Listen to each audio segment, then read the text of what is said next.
So I'm going to give you a really brief overview of how to use macros. So this is a macros for beginners, very quick video. So I'm going to keep it very short and brief, but just to help you out with a sort of starter's guide here. So basically, you don't need to be an expert in Excel or VBA macros in order to use one. I'm going to show you a really quick way of creating one. So what I'm going to do is I'm going to go to cell A2 here. I'm going to go to view, make sure that use relative referencing is on, and then go to record macro. I'm going to call this blue format.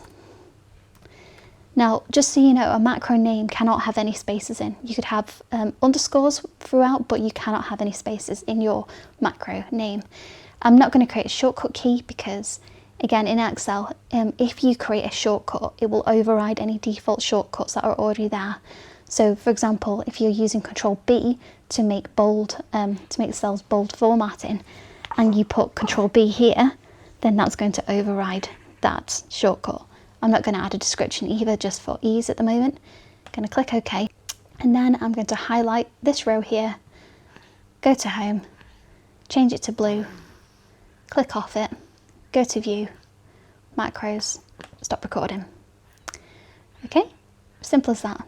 So if I want row 4 here to have that same formatting in, go back to Macros, View Macro, find my blue format, hit Run, just like that. And that's great, but what we can actually do is we can step into the macro itself and see what it looks like in the background in terms of the coding. So if we just go back to macros, view macros, find my blue format and step into, this will open up the Visual Basic for Applications screen. So down here we can see that we've got a macro, so sub blue format. It's called blue format macro. The text that is in green here doesn't have anything to do with the actual coding at all. So you could add a speech icon here and just type whatever you'd like into there, just as a reminder to yourself or some additional notes. It's not going to affect the macro in any way, shape or form. And it has written this code for you. So the more that you do, I would say, with macros, the more you pick up on. So you can see here that's saying active cell range, A1 to E1. We're changing the pattern and the colour. And at the very end of the macro, we've got this end sub. So we start with sub and we end with end sub.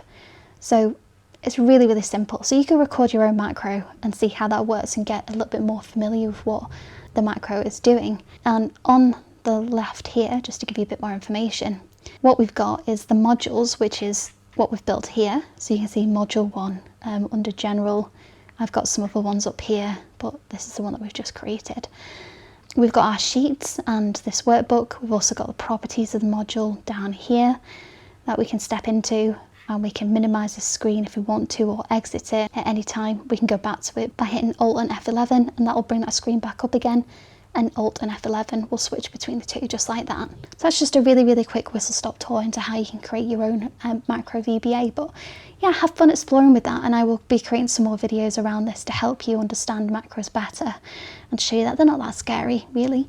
So if you found this video useful, then please do give it a like so it can be pushed out to others, and consider subscribing, and I'll catch you at the next one.